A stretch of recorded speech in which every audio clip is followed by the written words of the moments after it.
বন্ধুরা, রাঙামাটি তীরন্দাজ ধারাবাহিকে আজকে আমরা দেখতে পাবো যে রাঙা বাড়ির সবাইকে বলে যে তোদেরকে আমি এক্ষুনি একটা ভিডিও চালু দেখাচ্ছি। এরপর একলব্য ভিডিওটা চালু করে, আর ভিডিও দেখে তো বাড়ির সকলে অবাক হয়ে যায়, কারণ সেখানে দেখা যায় যে পাঞ্চালি ছেলেটাকে ভালোবাসে আর ওই ছেলেটা পাঞ্চালিকে ভালোবাসে। তারপরে আবার দেখা যায় যে পাঞ্চালির বয়ফ্রেন্ড মানে ওই ছেলেটা তার বন্ধুকে বলছে যে পাঞ্চালিকে এতদিন খেলিয়ে খেলিয়ে ওই নবারুণ বসুর থেকে মাত্র 5 লাখ টাকা আদায় করেছি, আর এরপর আমি চম্পট হয়ে যাব। সবাই তো এইসব দেখে খুব কষ্ট পায় যে পাঞ্চালি এরকমটা করেছে। সার্থকী পাঞ্চালিকে বলে, তুই এভাবে বাবাকে ঠকালি? তারপর আর্যর কাছে যায়, তুই এভাবে পাঞ্চালিকে ঠকিয়ে টাকাগুলো আদায় করতে এসেছিস? তখন অদিতি বলে, তুই এভাবে মুখে কেন বলছিস মেজদা ভাই, ওকে দে না দুঘা।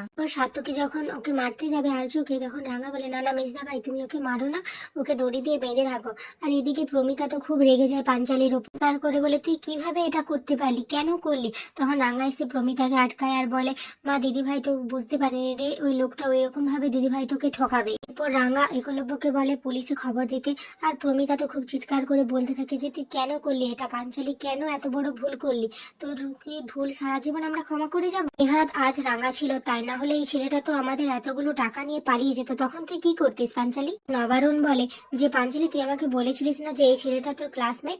তখন একলব্য বলে, না বাবা, দিদি মিথ্যে কথা বলেছিল, ওর ক্লাসমেটে আর্য বলে কেউ ছিলই না। তখন রাঙা বলে, দিদিভাই তো ভুল করে ফেলেছে, কারণ দিদিভাই তো ওই ছেলেটাকে ভালোবেসে ফেলেছিল, আর এখন ওই ছেলেটাকে পুলিশের হাতে দেওয়া উচিত, পরে দিদিভাইকে ভালোভাবে বোঝানো যাবে। এরপর নবারুণ বলে রাঙাকে যে তোকে আমি কিভাবে যে ধন্যবাদ দেবো মারে। তখন রাঙা বলে, বাড়ির লোককে কি কেউ কখনো ধন্যবাদ দেয়? পাঞ্চালি তো ওখান থেকে ছুটে বেরিয়ে যেতে থাকে কাঁদতে কাঁদতে, আর রাঙা অঙ্কুরের মনের অবস্থাটা বুঝতে পারে। এরপর রাঙা অঙ্কুরকে বলে যে জামাই দাদা, তুই দিদি ভাইটাকে ভুল বুঝিস না, ভালোবাসার মানুষ যদি কখনো ভুল করে থাকে তার দিকে মুখ ফিরিয়ে থাকিস না, তুই এখনই যা উপরে যা, দিদি ভাইটার সাথে কথা বল। শুনে অঙ্কুর তো উপরে যায়, আর রাঙা একলব্যকে বলে, তুই পুলিশে খবর দে, ওকে পুলিশের হাতে তুলে দে, আর ভিডিওটাও তুলে দিস, আমি এখন উপরে যাচ্ছি। এদিকে পাঞ্চালি উপরে এসে যখন দরজাটা লাগাতে যাবে, তখনই অঙ্কুর আর রাঙা চলে আসে, আর ওদেরকে দেখে তো পাঞ্চালি নিজের মুখ লুকোনোর জায়গা পায় না, সে শুধু কান্না করতে থাকে। তো রাঙা পাঞ্চালিকে বলে, দেখ মানুষ মাত্রই তো ভুল হয় দিদি ভাই, তুই কিন্তু ভুল করে ফেলেছিস, কিন্তু এই ভুলটাকে শুধরে নেওয়া উচিত। এরপর বলে যে জামাই দাদাকে ছেড়ে তুই ওইরকম একটা মানুষের সাথে কিভাবে যাচ্ছিলিস রে দিদি ভাই, জামাই দাদা তো সবকিছু জেনে তোর পাশে থেকেছে, এমন মানুষ পাওয়া কিন্তু ভাগ্যের ব্যাপার। অন্যদিকে বৃন্দা সুব্রতকে ফোন করে বলে যে তোমরা এখন এখান থেকে চলে যাও, পাঞ্চালি একটা গন্ডগোল পাঠিয়েছে, তাই এখানে বাড়িতে পুলিশ আসবে, আর তোমরা যদি এখন আসো তাহলে পুলিশের সঙ্গে তোমাদের সাথে হয়ে গেলে আমি ফেসে যাই, তোমরা না হয়ে রাতের বেলা আসো। তখন সুব্রত বলে, আচ্ছা ঠিক আছে। এরপর বৃন্দা ফোনটা রেখে ঠিক। এরপর রাঙা পাঞ্চালিকে বলে, জামাই দাদা খুব ভালো মানুষ রে, এই যে তুই নিজের পায়ে দাঁড়াতে চাইছিস, এটা যদি তুই জামাই দাদার সঙ্গে মিলে একসাথে করিস তাহলে তোরা সফল হবি। আমাকে মা বলেছে তুই জামাই দাদাকে বিয়ে করার জন্য পাগল হয়ে উঠেছিলিস, তাহলে এইরকম ভাবে কেন সবটা নষ্ট করে দিচ্ছিস? তো রাঙা অঙ্কুর আর পাঞ্চালির হাতকে একসাথে দিয়ে বলে, নে তোরা এবার দুজন মিলে সবটা শুরু কর।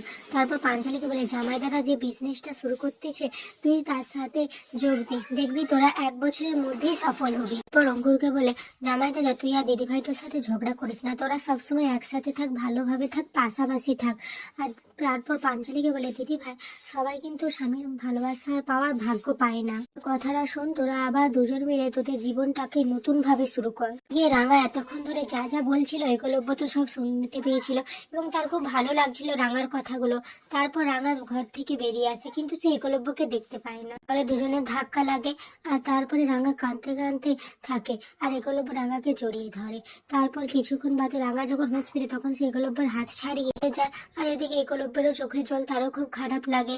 অপরদিকে অঙ্কুর পাঞ্চালিকে বলে, কিছু বলতে গেলে পাঞ্চালি তো চুপ থাকে, তারপরে অঙ্কুর পাঞ্চালির গায়ে হাত দিলে পাঞ্চালি তো কাঁদতে কাঁদতে অঙ্কুরকে জড়িয়ে ধরে। অপরদিকে বৃন্দা মনে মনে ভাবতে থাকে যে রাঙা তুই কি ভেবেছিস বাবার 5 লাখ টাকা ফিরিয়ে নিয়ে তুই সবার মন জয় করে নিবি, কিন্তু আজ সন্ধ্যাবেলা যা ঘটবে বাড়িতে, তুই সবার চোখে তুই অপরাধী হয়ে যাবি। ওদিকে বাড়ির সবাই তো খুব খুশি হয়ে যায়। তখন প্রমিতা বলে, আজ ভাবছি পায়েস বানাবো, নবারুণ বাইরে থেকে গুড় এনেছে। এটা শুনে তো ময়না বলে যে পায়েস হবে, আমি তো পায়েস খেতে খুব ভালোবাসি। তখন অদিতি মজা করে বলে, মেজো বৌদি তুমি তো সব কিছু খেতেই ভালোবাসো, কিন্তু তোমাকে যদি উচ্ছের রস নিম পাতার রস খেয়ে নেবে। তখন প্রমিতা বলে, অদিতি মজা করিস নাকি, ময়নার কিন্তু এটা খুব ভালো গুণ যে ও কোনো কিছু খেতে না করে না, না ছিটকায় না। তখন কৃষ্ণা বলে, হ্যাঁ বৌদি ঠিক বলেছো, আর আমার অদিতি তো সব কিছু খেতেই এটা খাবো না ওটা খাবো না বলে। এরপর দেখা যায় বৃন্দা সুব্রতকে আবার ফোন করে বলে যে কি সমস্ত কিছু রেডি রয়েছে তো। বৃন্দা তারপরে বলে যে নবারুণ বসু বাচ্চাদেরকে নিয়ে পড়াতে বসেছে, আর সমস্ত কাজ যেন ঠিকঠাক হয়, যেমনটা বলেছে যেন তেমনটা কর। সুব্রত তো উৎপলকে ভালোভাবে সবকিছু বুঝিয়ে দেয় আর বলে ভালোভাবে সবকিছু বুঝিয়ে নেয়, না হলে তোর জন্য আবার না আমরা কেস খেয়ে যাই। এরপর কৃষ্ণা আর প্রমিতা যে রান্নাঘরের দিকে যাবে, তখন রাঙা এসে বলে, মা আমি কিন্তু পায়েসে চিনি দেবো। তখন বলে, চিনি কোথায়? প্রমিতা বলে, চিনি কোথায়? তো গুড় দেবো। তখন রাঙা বলে, হ্যাঁ ওই গুড়, আমি ওই শেষ টচটা দেবো। তো সবাই হাসতে থাকে যে রাঙা টাচকে টচ বলেছে। রাঙা বলে, তোরা সবাই হাসছিস কেন, আমি কি আগে করিনি নাকি? তখন প্রমিতা হাসতে হাসতে বলে, হ্যাঁ হ্যাঁ ঠিক আছে, পায়েসটা না পুড়িয়ে করলেই হবে। তারপর হঠাৎ করে দেখা যায় উৎপল আর ওর সঙ্গীরা রাঙামতির ঘর মানে সবার ঘরে ঢুকে যায়। তারপর রাঙামতির দিকে বন্দুক তাক করে বলে, রাঙামতি আজ তোর খেল খতম করে তবে যাবো। আর এটা দেখে তো সবাই বাড়ির সবাই খুব ভয় পেয়ে যায়। ভিডিওটি ভালো লাগলে লাইক কমেন্ট শেয়ার এবং সাবস্ক্রাইব করে দেবে।